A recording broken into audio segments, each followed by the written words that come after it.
السلام علیکم دوستوں، صحابہ کرام رضی اللہ تعالی عنہما کا حضور علیہ السلام سے ایسا مثالی عشق تھا کہ حضور علیہ السلام کے حکم کے منتظر رہتے تھے۔ حضور صلی اللہ علیہ وآلہ وسلم کے فرمان مقدس کو جان سے اعلیٰ سمجھتے تھے۔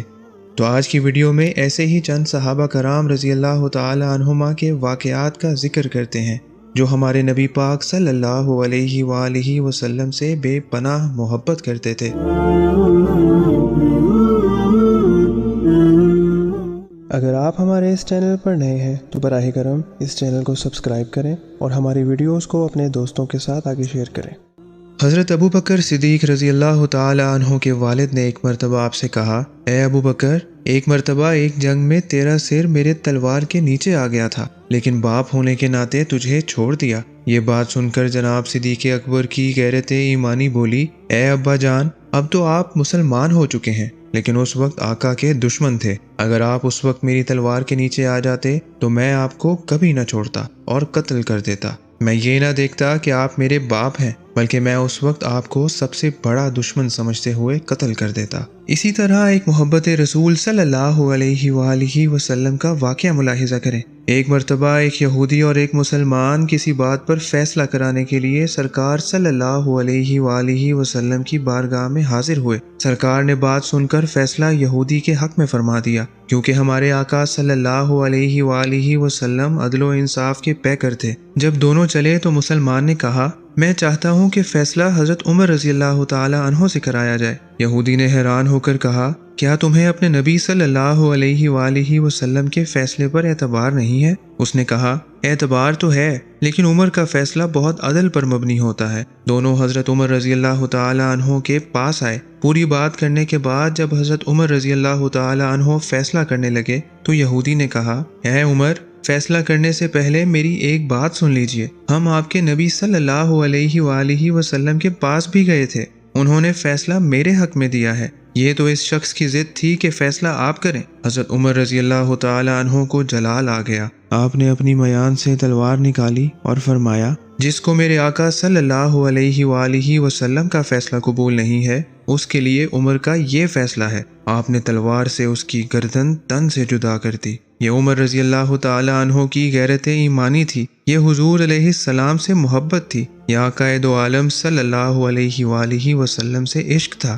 یہ عطائے مصطفیٰ کا درس تھا۔ اسی طرح آئے اب حضرت عثمان غنی رضی اللہ تعالی عنہ کی بات بھی سن لیں۔ حضرت سیدنا عثمان غنی رضی اللہ تعالی عنہ کے لیے جس موقع پر بیعت رضوان لی گئی، حضرت عثمان مکہ شریف میں سرکار دو عالم صلی اللہ علیہ وآلہ وسلم کے ایلچی بن کر گئے۔ حضرت عثمان کو بھیجنے کی وجہ یہ تھی کہ آپ کا تعلق بنو امیہ سے تھا اور تقریباً کفار و مشرکین آپ کا حیا کرتے تھے۔ آپ گئے اور لوگوں سے خانہ کعبہ کے طواف کے بارے میں بات کی کہ ہمارے آقا صلی اللہ علیہ وآلہ وسلم کعبے کا طواف کرنا چاہتے ہیں۔ لوگوں نے کہا، اے عثمان، تم طواف کرنا چاہتے ہو تو تمہیں اجازت ہے، لیکن تمہارے نبی کو طواف کرنے کی اجازت نہیں دے سکتے۔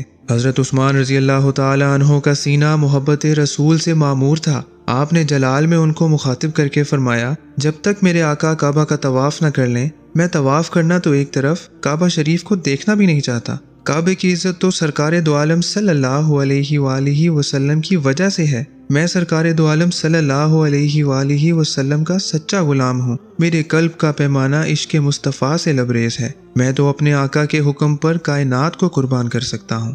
تو اب ایسے ہی شیر خدا حضرت علی رضی اللہ تعالی عنہ کے عشق مصطفیٰ کا ایک باکمال واقعہ ملاحظہ کریں۔ جب سرکار دو عالم صلی اللہ علیہ وآلہ وسلم نے کفار و مشرکین کی دعوت کی، دعوت کے بعد سرکار نے کلمہ حق ارشاد فرمایا اور ان سے کہا، تم میں سے کوئی ہے جو میرا ساتھ دے؟ اس وقت شیر خدا کی عمر 10 برس تھی۔ آپ کھڑے ہو گئے اور کہا، یا رسول اللہ، میں آپ کا ساتھ دوں گا۔ آپ نے فرمایا، علی بیٹھ جاؤ۔ حضرت مولا علی بیٹھ گئے۔ سرکار نے دوبارہ یہی جملہ فرمایا۔ دوسری مرتبہ بھی کوئی نہ ہلا، لیکن مولا علی کھڑے ہو گئے اور کہا، میں آپ کا ساتھ دوں گا۔ سرکار نے فرمایا، علی بیٹھ جاؤ۔ تیسری مرتبہ بھی شہنشاہ ولایت کھڑے ہو گئے اور سرکار نے حضرت مولا علی رضی اللہ تعالی عنہ کی طرف محبت سے دیکھا۔ حضرت علی رضی اللہ تعالی عنہ نے اس وقت ساتھ دینے کا وعدہ کیا جب کوئی بھی سرکار کے ساتھ نہ تھا۔ یہ مولا کائنات علیہ السلام کی مولا کونین صلی اللہ علیہ وآلہ وسلم کے ساتھ محبت تھی۔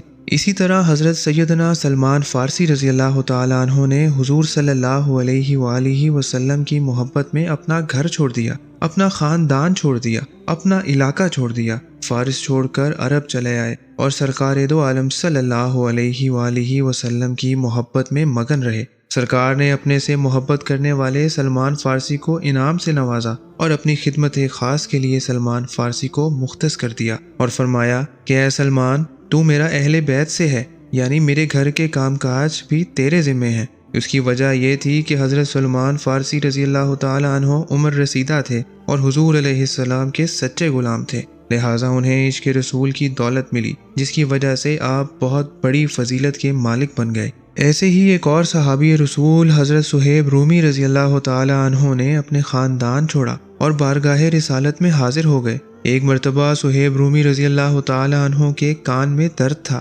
کھجوریں بارگاہ رسالت میں آئیں، سرکار نے تمام صحابہ کرام کو کھانے کے لیے دیں۔ صہیب رومی رضی اللہ تعالی عنہ نے بھی کھجوریں کھانی شروع کر دیں۔ سرکار دو عالم صلی اللہ علیہ وآلہ وسلم نے بڑی لطافت سے فرمایا، اے صہیب، تمہارا کان درد کر رہا ہے اور تم کھجوریں کھا رہے ہو؟ صہیب نے عرض کی، آقا، میں دوسرے کان کی طرف سے کھا رہا ہوں۔ یہ بات سن کر شاہ مدینہ صلی اللہ علیہ وآلہ وسلم مسکرائے، اور مسکرائے تو ساری کائنات مسکرانے لگی۔ کیا بات ہے جانثاران رسول صلی اللہ علیہ وآلہ وسلم کی۔ دعا ہے اللہ تبارک و تعالی ہم سب کو صحابہ کرام کے نقش قدم پر چلنے کی توفیق عطا فرمائے۔ تو دوستو، اس طرح کی مزید انفارمیٹیو ویڈیو کے لیے ہمارے اس چینل اللہ والوں کی باتیں کو سبسکرائب کریں اور اس ویڈیو کو اپنے دوستوں کے ساتھ شیئر کریں۔ شکریہ۔